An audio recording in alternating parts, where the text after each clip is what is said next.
Alrighty, I have started the recording, and oh, it's 11. Okay. Yes, so thank you guys for coming to my workshop. My series is called Fond Familiar. Wowie wowie wowie whoa, it's happening. Huh? So, well, thank you for coming to my yapping session, truly. I have a lot to be thankful for, and starting art school last year was one of the best things I feel like I could have done for my life because it led me to all of you guys. Oh, Caitlin's here. Sorry, I started already. If Anton didn't invite me to the Writer of MB Discord, if I did not join OTOME last year, if I did not get to meet all you guys, I really do not think I would be this far in creating a story and a universe of my own like this. So, going back a little bit, ever since I played the Samurai Otome game, Hakuoki, back in 2020, I was absolutely fucking hooked on Otome games, okay? It got me to start drawing again, and, like, honestly, ever since seeing, Katsuki Zion's amazing, like, artwork for the Hakuoki series, I really wanted to be able to produce artwork of the quality that's, like, seen in Otome games. So, I feel like, I still have, like, a fucking ton to learn, but you guys have really pushed me to work on this personal project, and I am very thankful to you all for this. So, here's our table of contents, the introduction, you know, general setting, and rules of the universe. My characters, my boys, the creations, the aspirations, inspirations, you know. And then I'm gonna do a read aloud of chapter 1, and as well as yap at the routes, the yum goodness, you know. And then then in the conclusion aspect of it, it's gonna be future plans, maybe I mention some thoughts, whatever. It's gonna be kind of a free-for-all kind of thing. So, introduction. Otome games? To-do list? The Otome. So, what is an Otome game, guys? An Otome game is otherwise referred to as a maiden game, right? It is a story-based romance video game targeted towards women with a female protagonist for the player character. Generally, one of the goals, besides the main story goal, is to develop a romantic relationship between the female main player character and one of the secondary lead characters. Yaha. So, I might be using these terms. Female lead, FL, usually, you know, character that you play as. Male lead or lead interest is just the guys, okay? So, setting of Fond Familiar. So, I don't know. I've always really enjoyed, like, fantasy things. Fantasy, mystery, magic, that kind of stuff. So, the Fond Familiar story is designed to be set in an Otome fantasy-based universe, right? There's going to be soft magic in this universe. And all of the male leads and female leads are going to have a magical familiar that helps guide the female lead and male leads through their feelings and choices throughout the story. Sweet. So, with the Otome games, of course, you know, visual novels, your choices matter. Woo! And they affect the affection/responses you receive from the male leads. Because it wouldn't be an Otome game without this, truly, right? So, Fond Familiar. There's a lot of ways that you can, you know, kind of structure.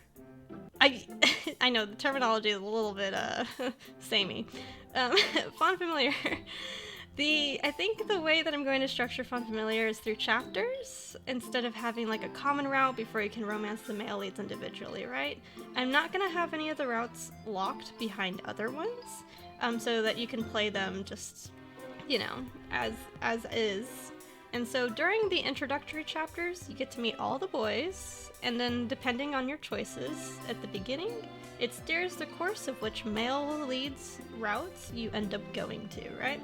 So every route is going to have a good a neutral, and a bad ending. There is a chance that I might add more good or bad ending, or more neutral, bittersweet, bad endings. It just depends on, you know, workload and bandwidth, of course. But yes, we continue. So, truly, I am innocent of mind, pure of heart, shy and naive, said someone famous, you know?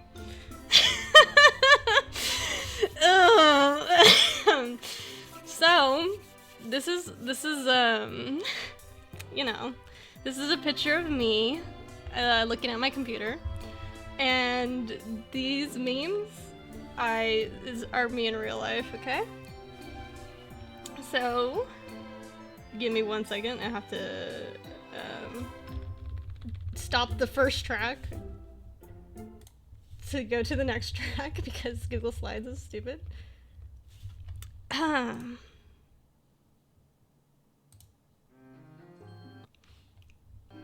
Okay, sweet. So now let me introduce to you guys my boys with the visual updates, and yes, you can romance them all, and then a lot of inspo. So these slides are gonna be a little crazy, guys, okay? This is what their silhouettes look like, right? I tried very, very hard to kind of make them differentiate from each other, despite me drawing their hair all very similar, like, and the but trust me. So see, that's why I was like, oh, maybe I should add the 5th boy with the long hair, the night guy, because then it'd be so different, and I'd have like some like variation there. But it just depends, okay? Alrighty, so first boy to be introduced. I like blue-haired boys, and when they are mean to me, you know, when they're cold, but then they warm up. Okay, so it all began with blue hair, guys. Like, dude, character has blue hair. I'm like, oh, I like that character. I don't know what it is, because I hate the color blue, to be quite honest. But, yeah, it all started with Crom Himbo, whatever, and then I made a Final Fantasy character, and then I made him Crom Alt. My name in Final Fantasy is literally Crom Alt, right? And I made Red Mage. So, I like elegance, and, you know. And then there's this boy called Takaru. He's in CollarxMalice. So, this boy, he changed my life, okay? Because I like it when they're mean to me, okay? And then my boy Calyx is what kind of came out of this. And then I do have to say, I do have a honorable mention of a boy that I have brain rotted for since the beginning of my OTOME days, and he will be mentioned here too. He's just not in this little slide because, yeah. Alrighty, guys. So this is Takaru, okay? You know, like, do I have to explain the pictures? So, I freaking loved his route so much because he was like a, so, you know, he's very mean, kind of sassy, whatever. Not very kind to the female lead when she first starts off in CollarxMalice. And honestly, I love it because, like, you just, you know, you win him over, okay? So, it's just something to where then afterwards, like, yeah, because, you know, he was trying to scare you to go away because you're just a little girl who knows nothing, right? So that's why this is like, this CG in the background is one of the first CGs you see in CollarxMalice, okay? So, yeah, he's just sassy, he's annoyed all the time. I freaking love my seaweed head. I freaking drew him so much after I did CollarxMalice, or I finished CollarxMalice, but he is a little short king, he's annoyed, and he's great, right? And then I have to give shout out to my boy Soji Okita over here, okay? He is from the Hakuoki series, and he is like my favorite, but he has a tragic route because, spoiler, guys, I'm gonna spoiler his route for you. He dies of tuberculosis, okay? He dies of TB. And I think it's, oh my gosh, he's so mean, but he's so cool because he is like, yeah, he is like, I don't know, dude. He's like one of the main captains and everything too. He's super freaking smart, whatever, and he's mean to you. He's mean to you, and then, you know, he warms up, and it's super sweet, but then it's tragic because he fucking dies, and my fucking heart will never be the same. Okay, and so then I'm gonna show you guys my old art of Calyx. This is him being, you know, brainstormed in freaking October, right? And then I just drew with my boy some more. I finally rendered him for the first time. And and this is his visual update, okay? So this is his visual update. It's kind of where I didn't really want to draw my boys rendered, but hey, honestly, he really didn't change very much in his design. I added some little embellishments here and there. I still have to kind of work on his like expression sheet a little bit. I don't particularly like how his eyes are at the moment because I think they should be a little bit thicker.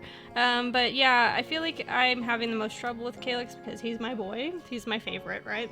So, anyways, yeah. So, visual update for Calyx. Eventually I will get to doing the 3/4 view and the side turn sprite as well, which is going to be like knee up kind of thing.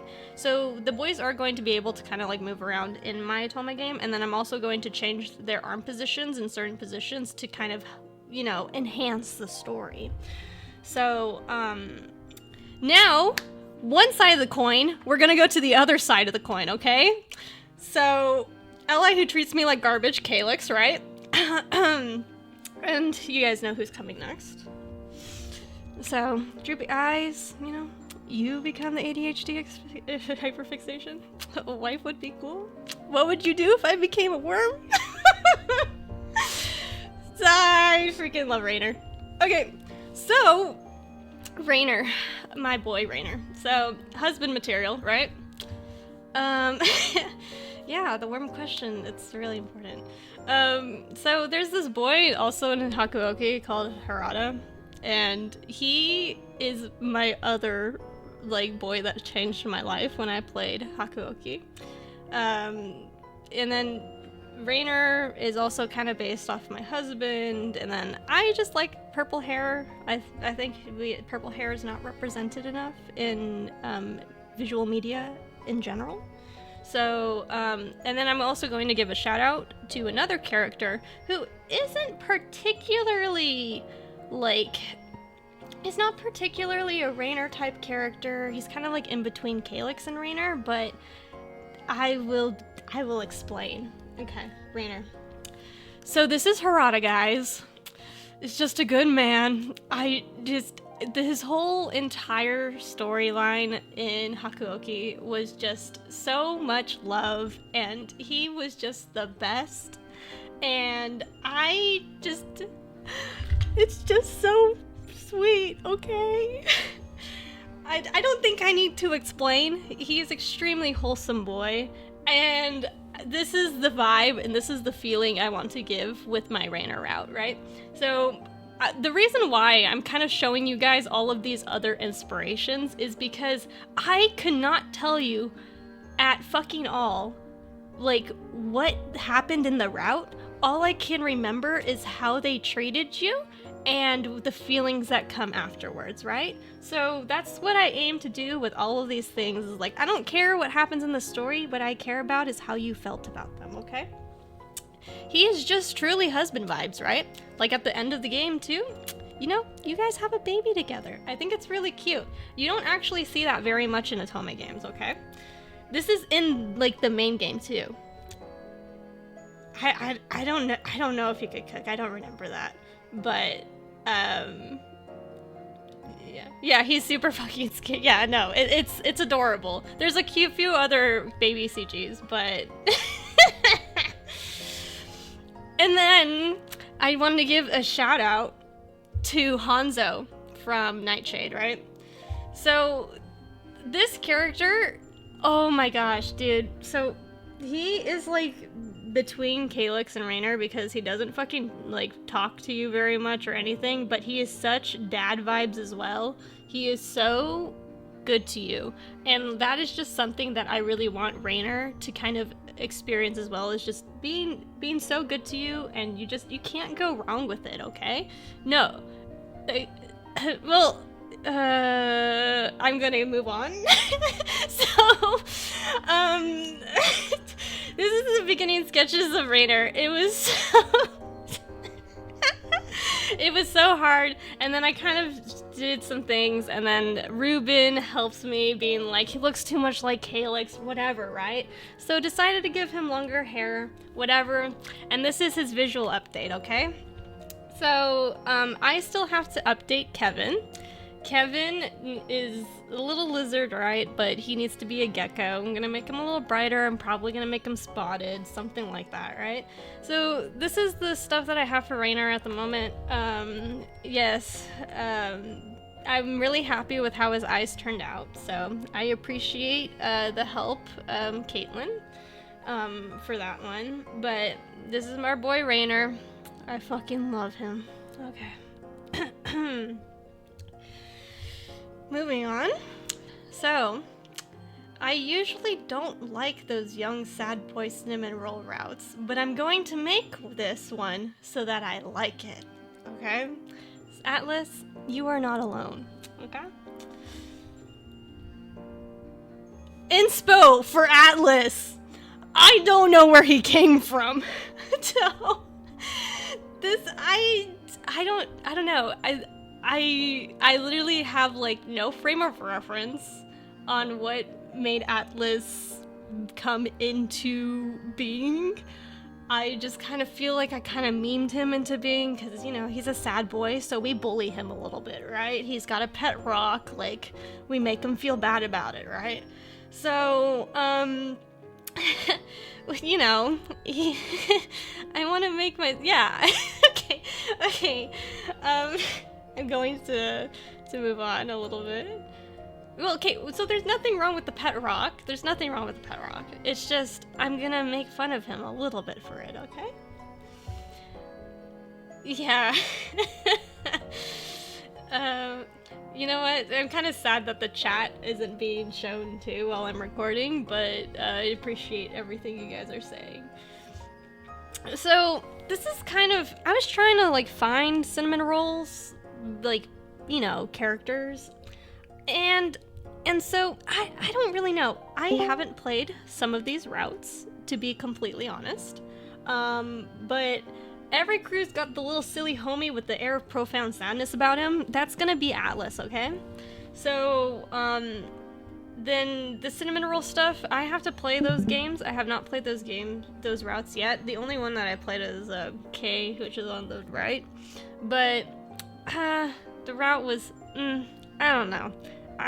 I'm sure there's a cinnamon roll out there that I might like, but I don't know.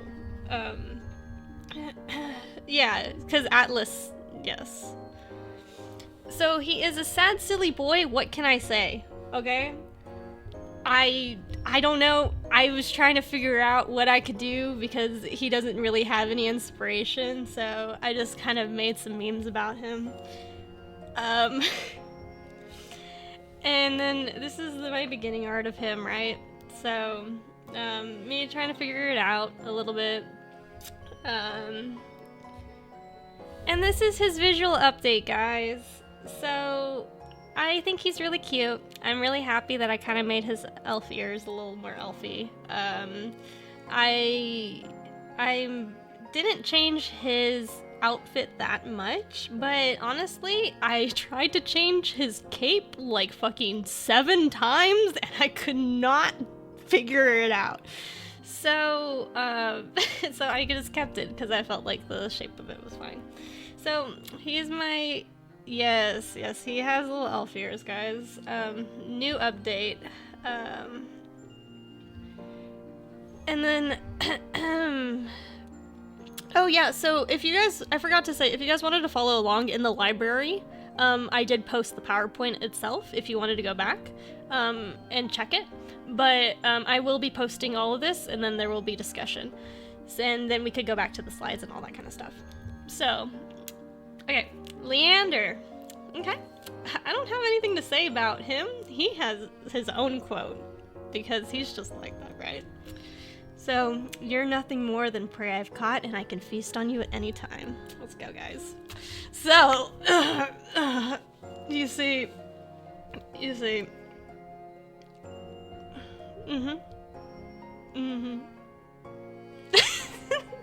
It's all part of the plan, guys, okay? It's all part of the plan. I have to have, yes, it is extremely I can fix him for. But maybe he's the one fixing us, who knows, right? So, he is red flag coded. Okay. So, Inspos is Yang from Piofiore. He is hugely loved in the OTOME community. And then Reinhardt from I Failed to Oust the Villain in the OTOME Isekai. I fucking love Reinhardt. This story is such Stockholm Syndrome. It's so good. And then it occurred to me, like, later on, after I made these slides, that Lugus from Psychedelia of the Ashen Hawk, which is my favorite boy, by the way. He was my background for freaking ever until my husband was like, you know, Mari, you should really change your background because you've had that one forever. And I was like, huh? Yeah, because I love it, okay? Whatever. So, yeah, I realized that Lugus is a huge, visual inspiration for Leander. I do like the dark skin with the light hair. It's very, very much looks like it. And then Bingy, the little tiger. Yeah. So it's kind of silly because, I mean, yeah, he's kind of awful, very flag coded, whatever. But Bingy, or the tiger, Bangle, I actually, when my husband got me Chip, I got him a little stuffed animal called Bangle as well, and it's a little tiger like that. So, yeah. Anyways, yeah, because I was like, oh, I should make it a girl tiger, and then I just changed the color to white for Leander. Okay. And here's where the fun begins. Okay, so Yang was a very fun route to play in Piofiore. It is very different than your typical just like awful bad guy because he's awful and he knows it, and that's fine because it's not like that. I don't know. He's like a mafia boss that sells like drugs and shit. He's really evil, okay? And then I don't know, dude, but he likes you. So, yeah, I don't know. It's fun. It's fun. It's fiction. There's gotta be some drama, right?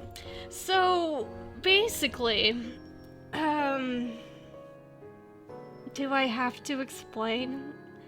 Okay, he's not yandere, okay? He's just mean and not nice, okay? It's not like Gretel and freaking Taisho Alice. Sister, okay? Like, he's just not like that. No, he's not a yan. So, another appreciation post here for Reinhardt. I just put this yeah, he stabs you because it's the bad ending. Like, come on, we can deal with that, right? So... and then I really like Reinhardt. I put the entire appreciation post from the subreddit that Code Nightmare wrote because it's such, yeah, I agree with it, and I think it's a great piece of literature for Reinhardt. So he's great. I highly recommend the, yeah, I really highly recommend to read it. And then Lugus.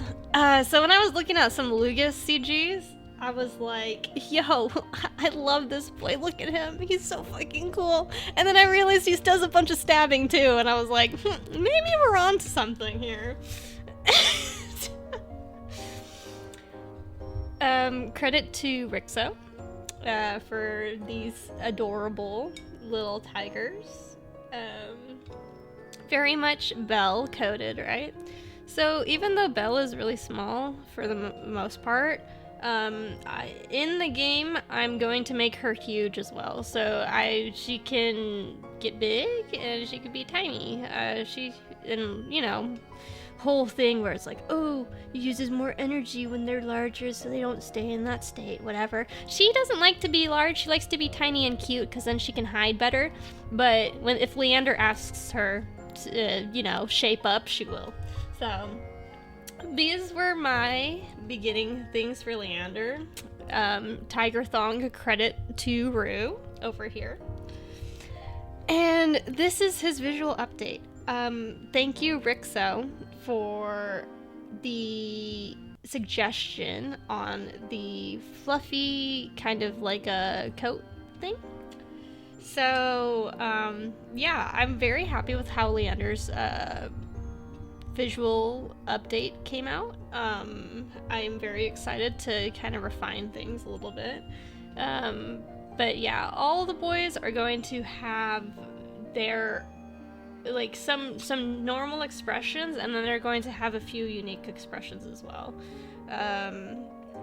If you guys notice, Leander smiling is the third one, and he doesn't crack a bigger smile than that at any time.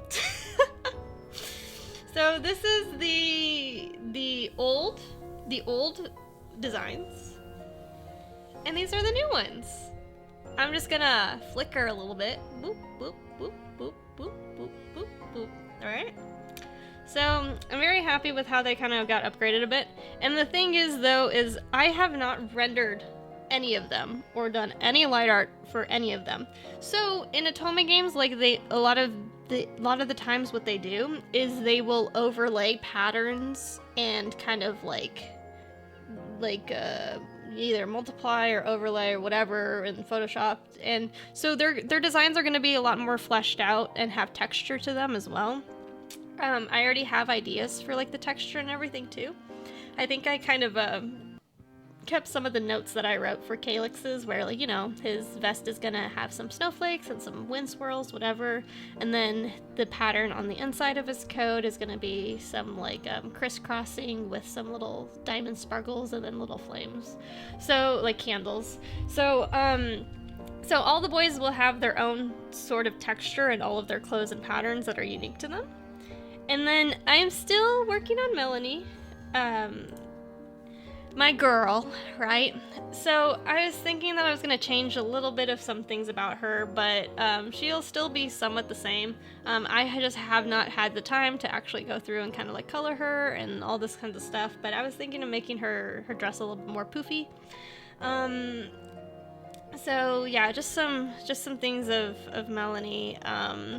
Of course, you aren't really going to see her full body sprite at all, but I'm going to have to draw. I have to draw it, right? I just can't. And then everything else. So she'll have a few different bust up, like faces to where maybe she'll be turning and stuff like that. They're gonna have one where she's holding Doc, so she's holding Doc in the little sprite holder on the bottom left that the MCs are usually there, right?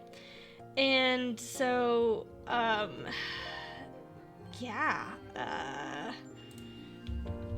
I gotta go back to pause.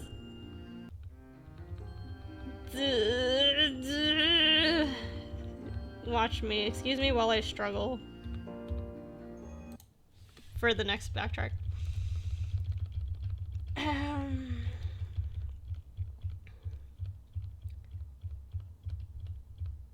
Okay. Gonna switch it up here a little bit. So, now that the visuals are done, I was very excited about the visuals. They are already on the Miro board. I replaced them this morning. So if you guys wanted to look closer at them, feel free. But yeah, so now Routes and the lore. Why do I keep writing and feel like I'm getting nowhere? I just want to say, prior to this, I have never really had an OC. Prior to October. Prior to meeting you guys, I have never written a creative story like this before. So it has been a lot of fun. It has been, I don't know how you guys do it, but here I am following kind of in your footsteps, and I thank you for all the time, all the effort, and for you guys for being here, to hear me yap. And I understand that I don't have a lot of experience. I don't have a lot of, I do not remember shit. I cannot remember shit, right?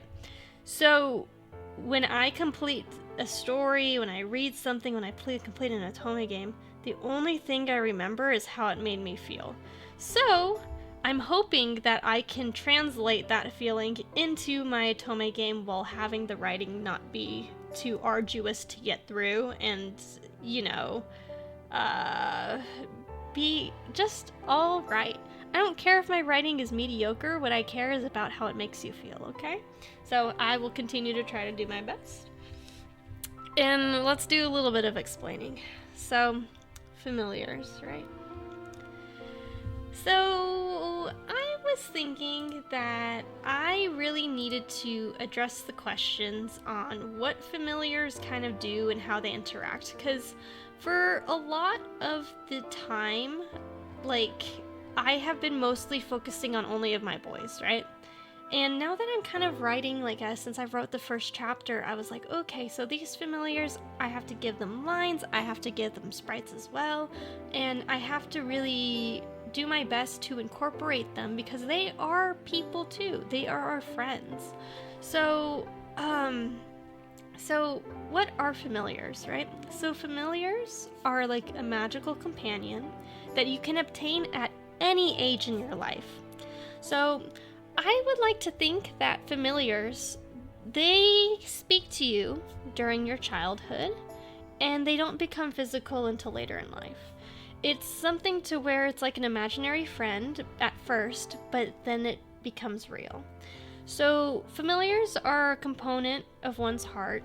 They kind of act as like guardian angels in one way or another. So no familiar is ever mean or evil. They are to be represented as being like the true goodness, so one's true goodness, I would think, right? So they're complementary to their owner, and they can help people grow, adapt, and develop throughout their life. So I do believe that familiars are around in all stages of life.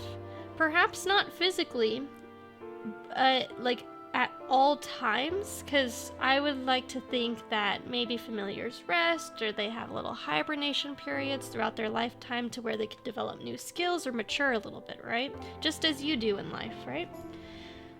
So I would think that for some of them to appear can be physically taxing for some, but it would depend on the familiar.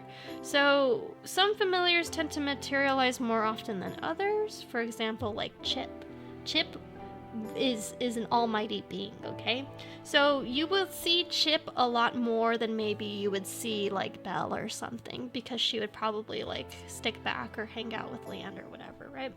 So I think, so familiars, they have their own magical power that they pull from their owner, right? So if someone is exhausted, oh, bye Hazy. So if someone is exhausted, their familiars kind of take on their feelings as well, and you guys kind of have this empathetic connection to where you feel each other, right? So now getting into the logistics here. How do familiars die? I don't want familiars to be able to die, but they become dormant. So, when separated from their owner for a long period of time, their bond, I want it to be weakened, right? And then they become dormant. So, when a familiar is dormant, it takes the familiar's initial owner to channel energy into them to awake them. So, here's the problem. So, when they become dormant, I want them to become like a little stone. They become a stone. Just like Sisyphus. They become a stone, right? So when they're like this stone or this like essence shard or whatever, there's no telling what familiar it is or who it belongs to. So when a familiar becomes an essence shard, the thing is though, is the familiar's powers can still be used in this shard like state. It kind of becomes more of like a, like a magic stone, right? So it can be used for a multitude of purposes, such as increasing magical prowess. It can become a conduit for the creation of magic items. And then here's where also, it can be used for some good and bad, where maybe some forbidden magic or spells that can be used with the essence shard of a familiar, right? Exactly, Akimoto. So it's like a stone that tells the story of their previous owner, so they live on forever. So when they become dormant like that, they keep the characteristics that they had of their like, so like if Chip became dormant, it would be like an ice magic stone, right? So that is what I have for the role of the familiar. And I guess it's time for us to read chapter 1. I'm not exactly sure or I guess I could just narrate it, unless we have people who want to read it aloud as well. But, I will, voices, okay. So, I need somebody so I'll be able to voice Melanie. I need someone to voice Doc and the boys, I guess. Or, I mean, it's up to, you can read better in a cafe. Okay. Can't talk, sadly. Okay. Oh, the train. Okay. You know what? Then maybe it's just easier if I'll... I don't know, how many people are willing to talk? Anton, Saro, me. Okay, wait, Akimoto, Caitlin has the best voice. Yeah, too nervous, otherwise normally I would. Okay. You know what? Okay, I'm just going to read it. I'll just read it. I think it's a little bit too hard to coordinate at the moment. Yeah. Okay. So, chapter 1. Wait, let me double check my PowerPoint really fast to make sure I don't have another slide for me to go to for chapter 1. Oh, okay, I do. Okay, there you go.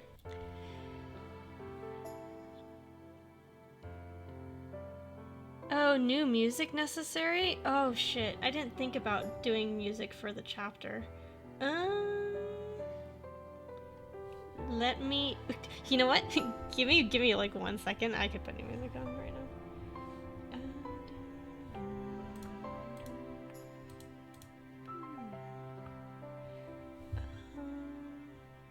Oh, never mind. Okay. Yeah, I didn't put new music for the chapter. I didn't think about it. I have like a few tracks though that I could pull from, but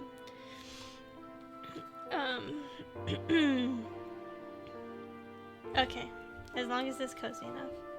So scene 1 is gonna be Melanie's shop, kind of a day in the life of Melanie, right? And then scene 2 is gonna be Melanie's trip to the market of the whispers and unease, and then scene 3 is gonna be Melanie's early shop encounter and official presence, right? So, honestly, I don't know how to write the beginning of a OTOME game, but I think I'm doing okay. This is like my third draft of this chapter 1's dialogue, and it kind of goes right into it with the introduction of the issue, introduction of the problems, introduction of the characters, and I'm hoping that I did a well enough job that it's okay enough to follow through. So,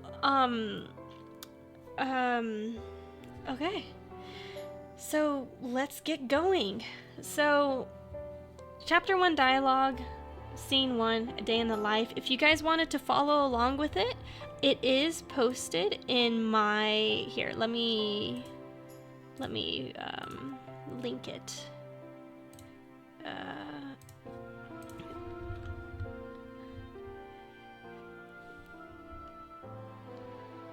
Okay, so the setting, it opens with Melanie in her shop. It's in the afternoon, right? So we start off with Melanie. Another day. At least the morning rush is over. And then, oh crap. Some of this isn't italicized when it's, or do I need quotations there? Oh fuck. Okay, I'm like the first sentence, I'm like, oh no! Is this an inner thought or is this a quotation? Some of my formatting I think got messed up. So, and then Doc responds in a calm voice. Do not fret, Melanie, though the customers have been more persistent lately. Although it is not of your doing.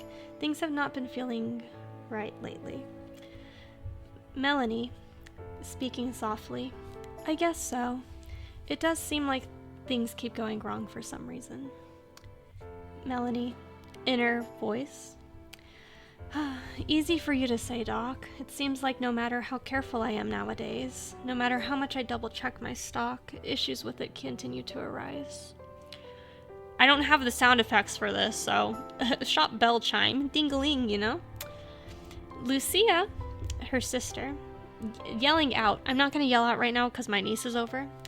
Mel, I'm back! I finished my lecture early. Do you need help sorting through and labeling those Nightshade variants? Sparky says I'm getting really good at recognizing the differences in their hues. Melanie, small smile. Thanks, Luce. Maybe later. It's been a day. Melanie's inner thoughts. Man, Lucy's optimism is so infectious, sometimes overwhelming. She's getting so tall and sparky.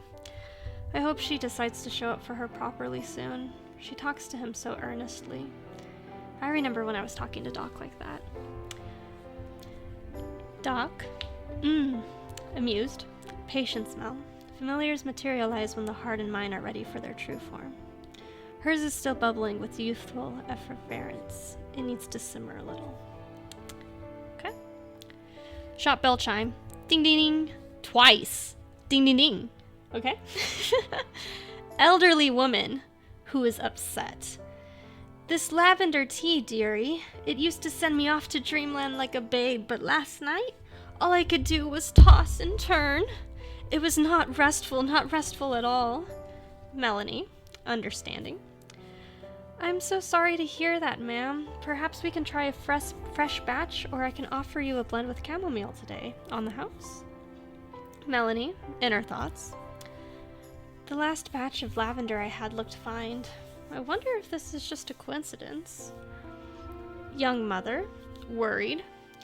Miss Melanie, oh fuck, I don't know how to say pootleice. What the fuck is that word? Poultice? For my newborn son's rash. I purchased last week. It's usually a miracle, but this new one, it's barely doing a thing. Are you sure it's the same recipe? It's just like a little concoction thing. It's like a freaking, like a poultice. Thank you. Melanie, understanding. It's like a cream, right? I assure you the recipe is unchanged, but let me give you a stronger concentration to try. Please let me know if there's no improvement. Melanie, inner thoughts. Unchanged recipe, yes. But I would be lying if I said I didn't notice that. It seems like this year's season's ingredients themselves. Bell chime interrupts. Ding a ding ding. Okay. Mage. Angry. Herbalist! This fire-resistant salve's efficacy was subpar. It nearly failed during a critical incantation. Do you take me for a fool who wouldn't notice a diluted product? Melanie, uneasy but confident enough, right? Sir, I personally oversee the creation of all my salves. The quality of my ingredients is paramount, and I grow, if not all of them, myself. If this batch did not meet your expectations, I sincerely apologize. Allow me to offer you a full refund or a replacement of new stock. Melanie, in her voice. At least, I hope this new batch is better than the last. It seems that reagents are being affected with a poor season. I mean, he has a right to be angry. If my preparations are unreliable, people could get hurt. This is serious. The disgruntled customers are dealt with accordingly, and they proceed to leave. Right. The scene becomes darker. Getting to nighttime, right? Melanie? It's just one thing after another today, Doc. I check every leaf, every root, even the soil. I don't understand what's going wrong. Doc? Comforting. It's not your fault, Mel. As we have noticed, things have been off in the garden as of late. Things feel off. These two legs are just looking for someone to blame. Melanie, in her voice. I sure hope so. Bell chime. Ding, ding, ding, ding, ding, ding. Melanie. Oh, I'm sorry. I'm about to close the shop. And then Raynor's sprite fades in. Ooh, ooh. Oh, Raynor. Raynor, happily. Melanie, thank the stars you're here. Am I too late? I just need a few things. Last minute, I know. But you won't believe the day I've had with these concoctions. Melanie, small smile. Raynor, I was just about to close, but for my most explosive customer, I can make an exception. What's gone wrong this time? Raynor. Oh, where do I even begin? So I was working on a batch of luminous lacquers, right? Standard procedure, glowworms, a dash of silvered moss, refined powder moonstone, the usual. But instead of a nice steady sheen when I mixed it with my magic, it started pulsing like a firefly. And then the stabilizing earth transmutative agent that I made for it, it was supposed to be simple to, you know, help settle things down. And I swear I followed the formula. A bit of iron-rich clay, some powdered basalt, adding a steady stream of mana to help with the binding and mixing. And then the whole concoction turned a rather alarming shade of purple, and it started humming, and I don't know where all this extra vibrating energy came from. It came almost off the bench. I had to use 2 dampening words just to keep it still. I swear I followed the formula, every single measurement, almost every Kevin interrupts. Ahem.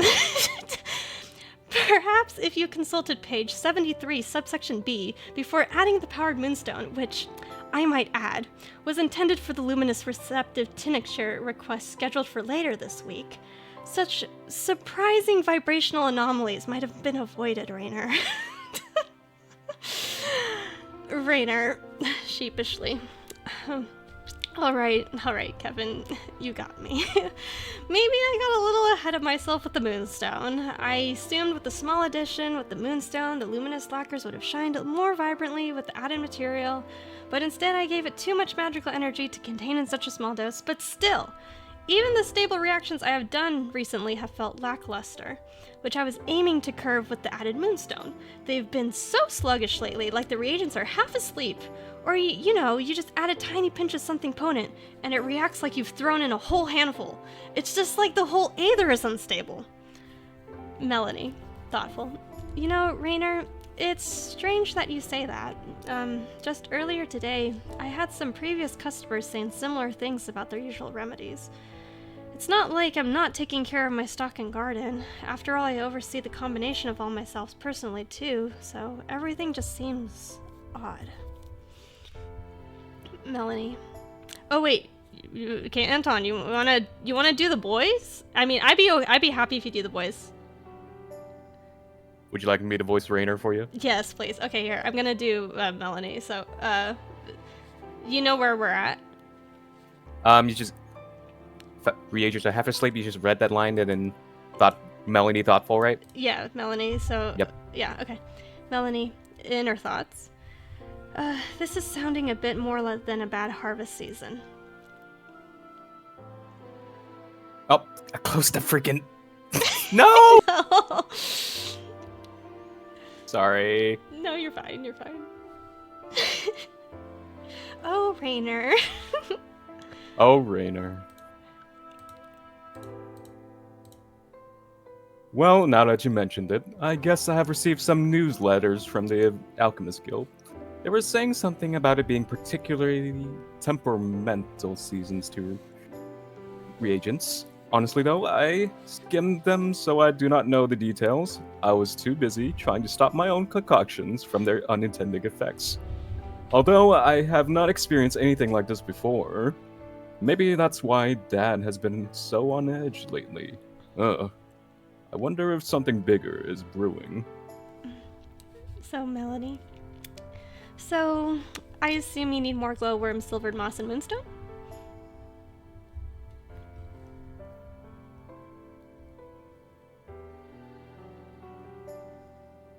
Hello? Anton? I think I DC'd mid-sentence. Oh, that's funny. If you could start from Rainer, yes. Alright, I'll start that again. Sorry about that. No, you're fine. Well, now that you mentioned it, I guess I have received some new list Oh, letters no, from the the next adventure. one, the next one. Ah. Yeah. Yes. Thank you, Melanie. And sorry for making you close up shop late. I know it has taken some time to clean up shop. Anyways, I hope you and Lucy have been well. I will take my leave. Farewell, and thank you again. Melanie. See you, Rainer. Thank you, Anton. Okay, Melanie, inner thought. Alright, it's time to close up. Although, Rainer's right. First the customers and now even experienced alchemists are noticing. This season being temperamental feels like an understatement. This is bad for business. I wonder if other supplies is being affected as well. SFX walking up the stairs. Scene goes to the hallway of Lucy and Melanie's rooms with the light under Lucy's door. Melanie, inner thought. Looks like Lucy is still up. Perhaps doing some late night studying for tomorrow. I guess I should tuck in for the night. I want to be up before I need to open shop so I can have some time to visit the market square. SFX, creaking floorboards, then sitting on the bed plop sound, right? Melanie, to Doc. Doc, I miss Mother. Do you want to do Doc? Sarah, would you Sarah? like to have an opportunity? Sarah's Doc. Sure. Okay, I know you do. I do too. perfect. Scene of the Worn Book of Tales covers and okay, so this is where it's gonna be like whenever you get like an item or something in like an OTOME game, it usually comes up in a little sub like square, and so it's gonna show a book where the cover is embossed with strange swirling constellations and a creature that looks like a feathered serpent coiling around a star. Melanie, whisper. Mother always said these stories held more truth than most people knew. She'd tell us about a world made perfect of magic and harmony, where familiars always walked by your side, their forms as real as your own heart. Then a shadow fell, a choice was made, and the world fractured, striving for balance it could never quite hold again. SFX putting the book down, the cover fades away. Sometimes with how strange things are getting, I almost believe her stories weren't just tales to help us sleep. Stories often carry the echoes of truth, Melanie. The world has always known cycles of light and shadow. You will face this one as we have faced others. Perfect. And then Melanie. You are right, Doc. No need to worry endlessly. Let's see what tomorrow brings. Good night. Okay.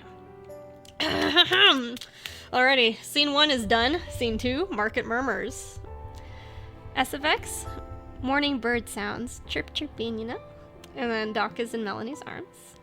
Melanie. Alright, Doc. Let's see what the market gossip is today. Maybe we can find some decent sunbloom seeds too. I'm gonna have to start thinking about next season's demands despite this season's faults. SFX, market chatter, crowd of people talking. Brr, brr, brr, brr, brr, brr. Melanie approaches a few familiar stalls and overhears things like, it's not a good season, yields are down, everything is a bit off. Melanie to Doc. Are you hearing this too, Doc? The general sentiment is negative. Although, I'm not sure if there's always complaints like this or not. I've never really tried to pay attention to the things others say in passing like this. That is fair to think about, Melanie. But remember, there is still truth to their complaints, with, if not all of them, referring to regions this season. Melanie, I guess that is true. And then sound effects of walking. Okay. So I have the side characters all names grayed out if whoever wants to do the grayed out characters, or I can do them. I don't really mind, but Melanie. Oh, Mr. Silas, your turmeric powder usually has such a vibrant orange hue, but it seems a little bit pale this week. Are you also struggling with your batches? Mine is looking devoid color. Mine is looking like a devoid color, like black cohosh these days. Dude, I had to do so much fucking research for that shit. Hey, would you like an opportunity? I see you in chat.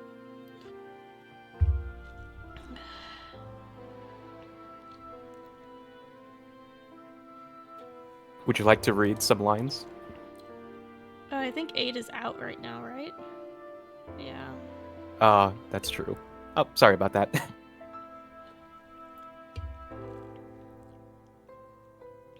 Anyways, go on. Oh, okay. I'll just do the side characters. Mr. Silas. Sigh. Hi, Miss Melanie. It's been a pale and a bit pithy, if I'm honest. I've tried everything. The soil itself feels weak. No matter how much fertilizer, how much I control the humidity and watering, it's lackluster to say the least. Melanie, sympathetic. Yeah, that is unfortunate. Well, I hope things start to look better for the both of us soon. Melanie, in her thoughts. I guess I could keep walking around. It does seem that it's just a gaze. It does seem that just from a gaze, the reagents many stalls have available are lackluster in color, and I would assume potency as well. Thoughts interrupted. Stranger. It's the familiars, miss. They know. Melanie. No? Stranger. You see, mine hasn't moved for days. It just sits there, trembling. Usually, little Pip is so bright, and he just zips around full of energy. But he senses it. He senses the grave danger. He told me. You feel it too, don't you, little one? The wrongness in the aether. Well, I have felt the vibrations in it a bit, but magical energy naturally fluctuates. Only a dullard wouldn't feel it, but a baseless panic about feeling and wild rumors helps no one. Melanie, things will work out. You do not need this needless man fear-mongering. You have enough to worry about without adding the strange man's behavior and familiarity to the list. Melanie, politely. Well, thank you for the information, mister. I will certainly keep an eye on things. Melanie, in her thoughts. That was kind of odd. He did seem a little off, didn't he? I understand that familiars are sensitive, yes, but refusing to move for 3 days? It seems like something else is wrong there. Still, Doc did confirm that the aether does feel a bit more unstable these days. Maybe it really is just a very poor season for growth and magic instability, I would like to think. Comes and goes in waves. Everyone's on edge. And oh my gosh, I have so many fucking typos and shit. SFX walking.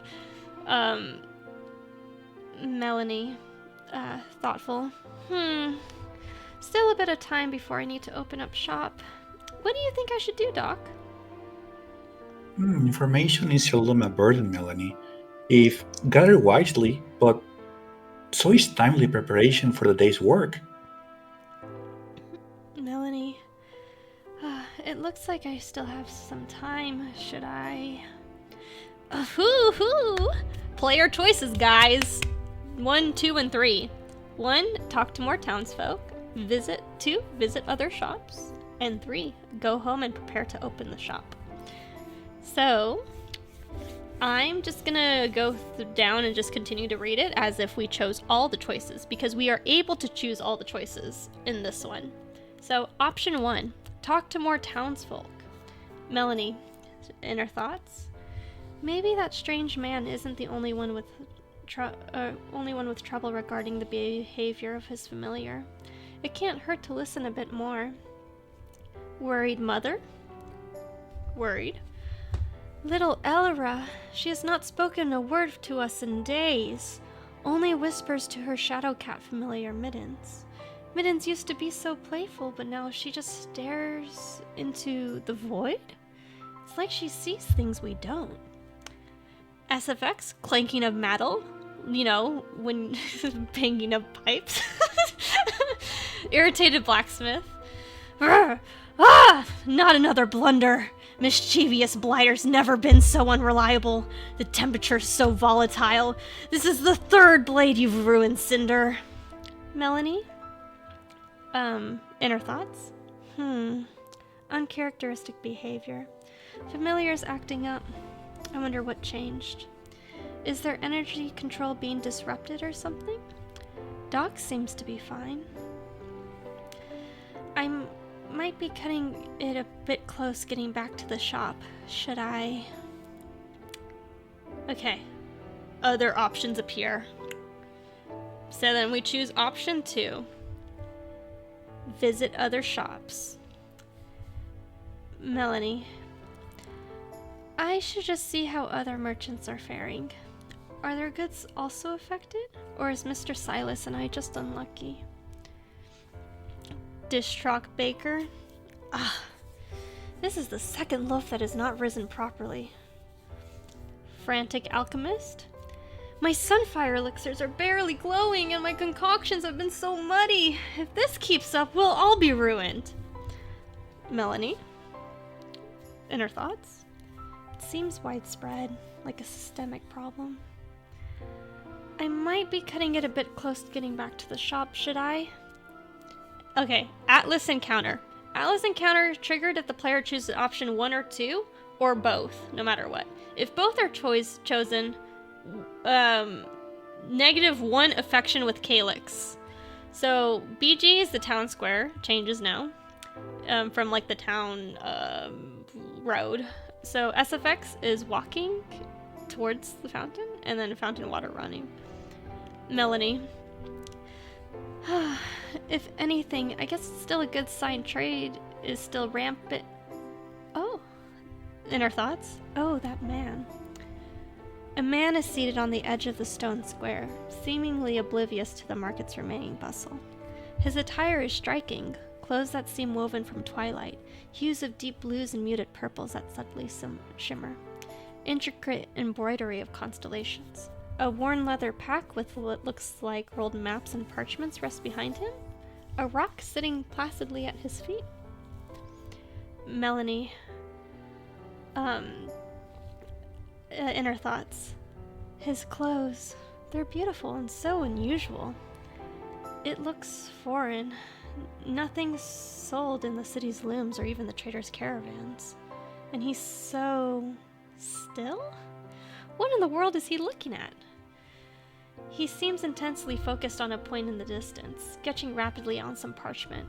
Melanie follows his gaze, but sees nothing out of the ordinary, just the cobblestones and the flow of people. His focus is singular. Perhaps he perceives something beyond the mundane reality. Okay. Player choices. And then now we get a choice with Atlas. Choice 1 is stare a bit longer, try to see what he sees. And choice 2 is it's getting late, time to open the shop. After all, staring is rude. So, option 1, stare a bit longer and try to see what he sees. It's +1 affection with Atlas. So, you squint, trying to discern what holds his attention so completely. As you do, this man suddenly lifts his gaze, meeting yours directly. His eyes are remarkable, a deep, soulful crimson, but within the red flecks are brilliant. Wait. Oh no, I said. Whoa, what the fuck? Are rings of brilliant gold. His gaze seems to go right through you, Melanie. Inner thoughts. Oh, he caught me. His eyes. They're incredible. Melanie. I'm sorry. Melanie, literally, your eyes are going to drill holes in the poor fellow.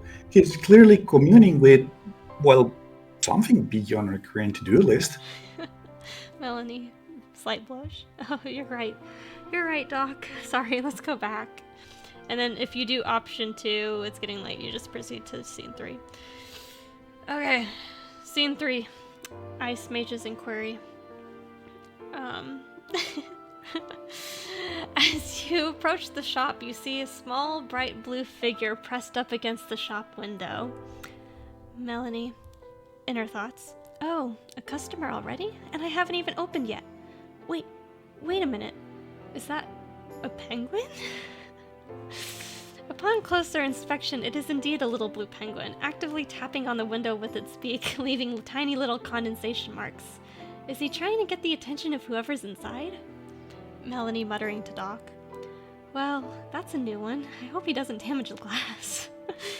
As you reach for the door, key in hand, a taller figure detaches himself from the shadows of the adjacent building. His movement is precise, economical, and almost startling in its suddenness. He glances at the clock in the shop's window and then frowns. This establishment, standard opening hours are 9 chimes, are they not? It is presently 6 minutes past the hour. Melanie. Inner thoughts. Goodness, where did he come from and so formal? Was he expecting an apology or just making an observation? SFX, Keeks jingling. Melanie. I'm so sorry, sir. I had to make an early run to the market and, well, I completely lost track of time. Please come in. SFX, the door opening and the bell chime. As you open the door, the penguin immediately slides into the shop with surprising speed, a blue blur across the floorboards. Oh, 8 could be Chip. Oh yeah, true. 8, are you able to do Testing, 1, 2, 3. Inside the thing. Alright. Yeah, I can check that.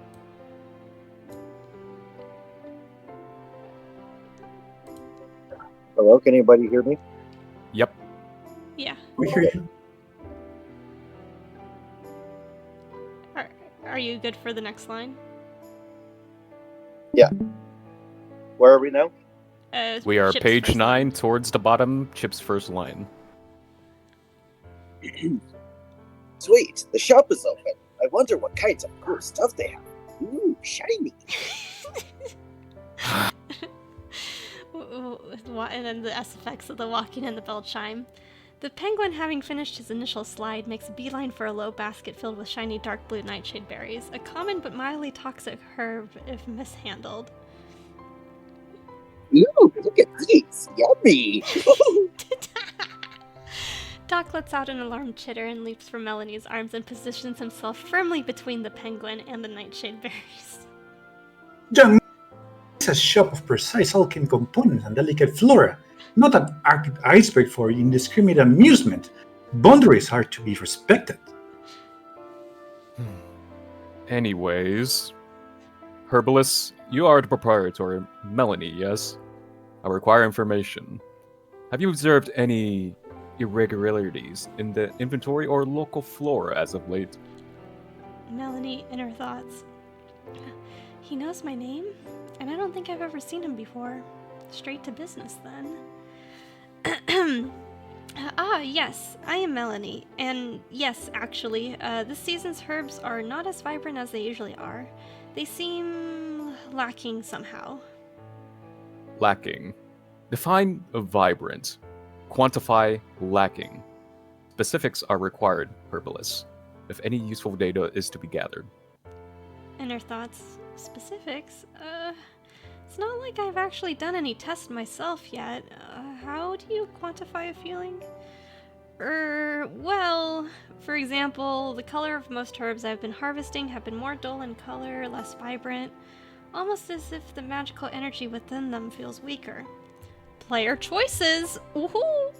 Divulge client complaints, choice 1, or choice 2, keep it to your own observations. Option 1, divulge client complaints. Melanie continued.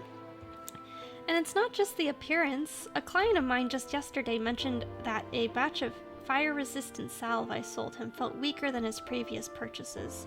He was quite upset. Anecdotal.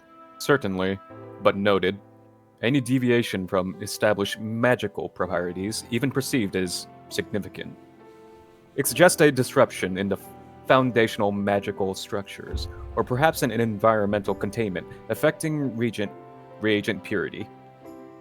Possibly of danger, increases with unstability of reagents. Melanie interrupts his thinking. Oh, and another frequent alchemist client of mine also mentioned that reagents have been temperamental in the way that they're either sluggish in effect or extremely potent. Explain the effects of extremely potent.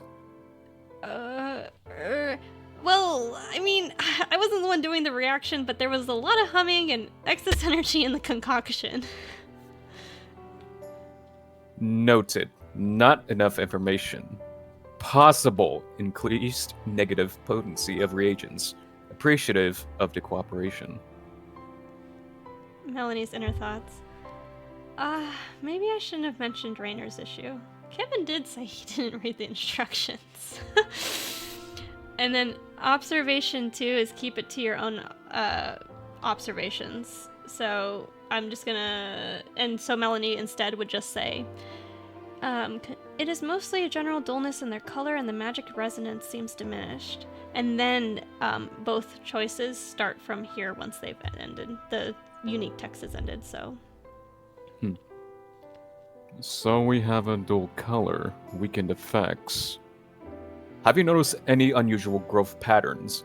Collecting harvest sooner or later than average. Any premature wilting or flowers falling to blossom, or failing to blossom. Any changes in the behavior of insects or small creatures that interact with your plants. Altered scent profiles. Observation of soil. Watering being done on a timely and consistent manner. Changes in the routine. Melanie. No unusual growth patterns. Collecting harvest later than average. Premature wilting and flowers failing to bloom, yes. I have not observed the behavior of insects closely. Scents are unaltered but weaker. Soil seems drier this season. Watering is on an automatic regimen. Inner thoughts? He is incredibly thorough, I'll give him that, but also incredibly impersonal. Who is he anyways to demand all this information? Player choices. 1A. Ask for his identity and purpose directly. Choice B. Let him finish without... Or 2B. Oh, wait. It's supposed to be... Oh, why did I do it that way? Let him finish without questioning his authority. So, option 1. Melanie. Although, forgive me for interrupting your data collection, but you have not actually said who you are or why you are conducting this investigation. Do you have an official standing to be asking all these questions? My apologies. A lapse in protocol. He reaches into his inner pocket and produces a slim silver case from which he extracts a card. He offers it to her. Ashen Hawk, Special Advisor to the City Council on Arcane Stability and Resource Management. We have received numerous reports of anomalies. My purpose, Herbalist, is to gather data, identify these disruptions, and ensure the continued stability and prosperity of the city. The why, beyond that, for those outside of the purview of this direct investigation, is irrelevant. And frankly, beyond your need to know, some doors are best left unopened. Melanie takes card. Item attained is his little thing. Inner thoughts? Calyx Aspen Delancey, Special Advisor. That explains the air of authority and the frost. Still, beyond my need to know is a bit high-handed for when it also is my livelihood being affected. Option 1B, let him finish without questioning his authority. Your observations have been noted. He reaches into his inner pocket, produces a slim silver case from which he extracts his card and offers it to her. Aspen Delancey, Special Advisor to the City Council. Should further anomalies of a significant nature present themselves, you report them to the City Watch or my office directly. Your cooperation is expected. Melanie takes card. Inner thoughts. So that's who he is. Explains a lot. Calyx sprite turn. Chip appears next to Calyx. That was fun. Your human has interesting spelling roots and berries, and your floor is super slippery. Don't slide on it again next time, Grumpy Butt. Calyx does not react. He simply exits the shop. SFX is the walking on the chime. Melanie. Well, he was a blizzard in a tailored coat. Status? Definitely, but Will Red does not quite capture that level of pervasive frost, does it, Doc? And Top meticulously begins to notch any herbs and the penguin might have dislodged back into their beans. Indeed, one burns with an inner fire so cold it freezes. The other bounces about like a water droplet on a hot skillet. An exhausting pair. For the little one had spirit, I will grant him that. His master, with such unyielding focus, that itself can be a formidable force. He seeks answers for City Council, Melanie. I think this issue might be bigger than we had hoped. Melanie, in her thoughts? Formidable force, and a very chilly one at that. I have a feeling this isn't going to be the last we'll be seeing of Special Advisor Calyx. Ay, Dios mío. Oh gosh. Okay, so that is all I have for chapter 1. It's just so big. Thank you guys. So thank you for listening. I realize that there's quite a few typos and formatting issues through it, and then some consistency issues I noticed while rereading it again. But yeah, so that's kind of how I was thinking of setting up the beginning of the story with, you know, the whole complaints from all these random ass people to kind of give a clue into what's going on. Even Rainer having those issues, and then I thought of like, so everything's kind of, I mean, it's all very purposeful with Rainer, and then even him mentioning his dad, because I'm excited to then bring in the fiance trope later, and then Atlas not really knowing who he is yet, and he's still kind of mysterious, and then later on you'll be able to kind of interact with him a little bit, so at least you see him at first, and then the Calyx being super freaking, like, annoyed, and then coming to the shop is like, what, you aren't even fucking open yet, like, if you choose to diddle-dally, you know? And then him just being super interpersonal, doesn't even say who he is until the end, that kind of stuff. So, I'm pretty excited for it. It was a lot of fun to write, and I'm really hoping that when I put it into a game format, that it, like, makes sense, isn't too much, and isn't too bad, and I think it was about 4,000 words, which I'm hoping is like around like 30 minutes of reading out loud kind of thing, because I want the chapters to be fairly shorter so it doesn't feel super long, and you can actually feel like you're getting through the game by introducing the different chapters with each kind of time it switches. So yeah, so that is the beginning of what I kind of have in regards to the chapters, and then